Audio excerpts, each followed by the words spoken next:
चाहे कोई salaried employee हो, फैक्ट्री वर्कर हो, डिलीवरी राइडर या फिर कॉन्ट्रैक्चुअल वर्कर, इससे कोई फर्क नहीं पड़ता। ये जो विश्लेषण हम लेकर आए हैं, ये भारत में काम करने वाले हर एक इंसान के लिए है।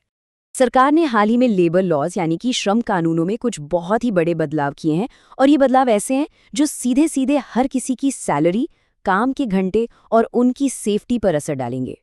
और जानते हैं इन नए कानूनों का मकसद क्या है? बस इसी मूल्यों को, इसी वैल्यू को असलियत में बदलना। तो चलिए कुछ सिंपल से उदाहरणों से समझते हैं कि ये नए नियम आखिर काम कैसे करते हैं। तो सबसे पहला बात करते हैं सैलरी की। यहाँ ना एक बहुत आम प्रॉब्लम थी जिसे हम कह सकते हैं शुगर कोटेड सैलरी या दिखावे की सैलरी। इसको ठीक से समझने के लिए चलिए एक कहानी देखते हैं। ये कहानी है प्रणीता की, जो एक गारमेंट फैक्ट्री में काम करती हैं। तो ये देखिए, ये है प्रणीता की पुरानी सैलरी स्लिप। टोटल सैलरी है 25,000 रुपए। सुनने में तो काफी ठीक लग रही है ना? लेकिन जरा ध्यान से देखिए, बेसिक पे है सिर्फ 7,000 रुपए और बाकी के जो 18,000 रुपए हैं वो हैं अलाउंस के नाम पर। और पता है, असली प्रॉब्लम यहीं से शुरू होती थी। अब कोई सोचेगा इससे क्या फर्क पड़ता है? फर्क पड़ता है, और बहुत बड़ा। देखिए, कम बेसिक पे का सीधा मतलब था कम प्रोविडेंट फंड यानी पीएफ, कम ग्रेच्युटी और कम बोनस। ऐसा क्यों? क्योंकि ये सारे के सारे फायदे आपके बेसिक पे पर ही तो कैलकुलेट होते हैं। तो मतलब साफ है, लॉन्ग टर्म में कर्मचारी को अच्छा खासा नुकसान हो रहा था। तो सवाल ये है कि नए लेबर कोड ने इस प्रॉब्लम को सॉल्व कैसे किया? बहुत ही सीधे साधे नियम के साथ। अब किसी की भी बेसिक पे उसकी टोटल सैलरी का कम से कम 50% होनी ही चाहिए। मतलब साफ है, अब कंपनियां अलाउंस का खेल खेलकर किसी के असल फायदे कम नहीं कर सकती। इस चार्ट को देखिए, यहाँ पर ये फर्क एकदम साफ दिखता है। प्रणीता की वही 25,000 की सैलरी, लेकिन अब उसमें बेसिक पे कम से कम 12,500 रुपए होगी, है ना? ये एक ज्यादा फेयर और ट्रांसपेरेंट सैलरी स्ट्रक्चर है। अच्छा, सैलरी की बात तो हो गई। अब आते हैं दूसरी सबसे बड़ी चिंता पर, काम के घंटे। और इसको समझने के लिए हम मिनी की कहानी को देखते हैं। मिनी एक सिक्योरिटी गार्ड हैं और उनको अक्सर बहुत ही थका देने वाली लंबी लंबी शिफ्ट करनी पड़ती थी। तो इस तरह के ओवरवर्क को रोकने के लिए नए कानून में बहुत ही क्लियर रूल्स हैं। पहला, अब कोई भी कंपनी किसी भी कर्मचारी से एक दिन में 12 घंटे से ज्यादा काम नहीं ले सकती। दूसरा, एक हफ्ते में 48 घंटे से ज्यादा काम नहीं।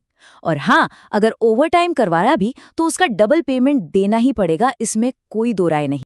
ये कानून, पता है, एक मशीन के लिए तेल की तरह है। जैसे मशीन को ठीक से चलाने के लिए तेल की जरूरत होती है, वैसे ही ये कानून एम्प्लॉयज को बर्नआउट से बचाने के लिए जरूरी आराम और सुरक्षा देता है। चलिए अब एक ऐसी प्रॉब्लम पर आते हैं जो अक्सर एम्प्लॉयज और कंपनियों के बीच झगड़े की जड़ होती है, और वो है सबूत यानी प्रूफ।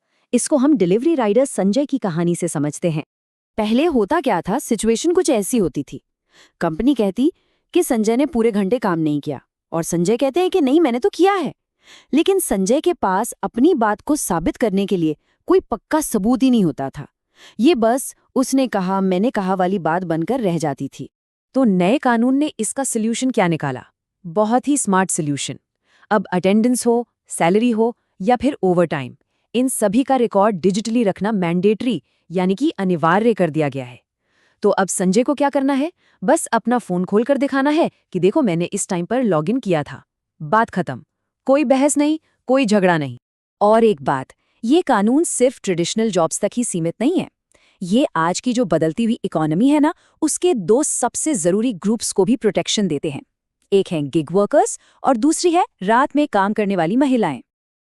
देखिए, ज़ोमैटो, उबर, स्विगी जैसी कंपनियों के लिए जो लाखों लोग काम करते हैं, उन्हें अब तक सिर्फ एक तरह से टेम्पररी कर्मचारी ही माना जाता था। लेकिन अब पहली बार कानून ने उन्हें भी एक वर्कर के तौर पर मान्यता दी है, और इसका मतलब है कि वो भी सुरक्षा के हकदार हैं।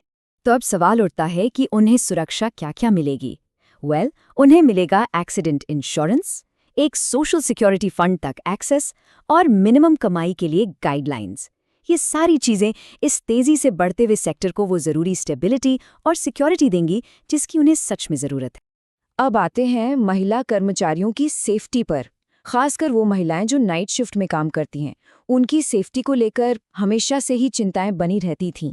तो इसको लेकर नए कानून ने कंपनियों के लिए कुछ नियम बिल्कुल पक्के कर दिए हैं, जैसे कि रात की शिफ्ट में काम करने वाली महिलाओं को सेफ ट्रांसपोर्ट देना ही होगा, वर्क प्लेस पर सीसीटीवी लगाने होंगे और रात की ड्यूटी के लिए उनसे रिटन कंसेंट यानी लिखित सहमति लेना भी जरूरी है। और हाँ, एक बहुत जरूरी बात, equal ways for equal work यानी समान काम के लिए समान वेतन का अधिकार भी अब कानूनी तौर पर पक्का हो गया है। तो जब हम इन सारे बदलावों को एक साथ देखते हैं, सैलरी के नियम, काम के घंटे, डिजिटल रिकॉर्ड्स और ये नई सेफ्टी, तो एक सवाल मन में आता है कि आखिर इन सब का बड़ा मकसद क्या है। चलिए जरा बिगर पिक्चर को समझते हैं। देखिए, इन कानूनों का असली मकसद एम्प्लॉयर और एम्प्लॉय यानी मालिक और कर्मचारी के बीच एक बेहतर बैलेंस बनाना है। इसको ना एक घड़ी की तरह सोचिए। जब तक घड़ी की दोनों सुइयां एक साथ सही तालमेल में नहीं चलेंगी, तब तक समय सही कैसे हो सकता है? बिल्कुल वैसे ही। लेकिन एक बात याद रखने वाली है, सिर्फ कानून का बदल जाना ही काफी नहीं होता। इन अधिकारों को, इस सेफ्टी को और इस फेयरनेस को हकीकत में बदलने के लिए हम सबकी सोच में, हमारी मानसिकता में भी बदलाव आना बहुत जरूरी है। तो अंत में सवाल यही बचता है कि एम्प्लॉयर और एम्प्लॉई के बीच ये जो नया बैलेंस बन रहा है, ये हमारे काम करने के तौर तरीकों को और आखिरकार भारत के भविष्य को कैसे बदल कर रख देगा।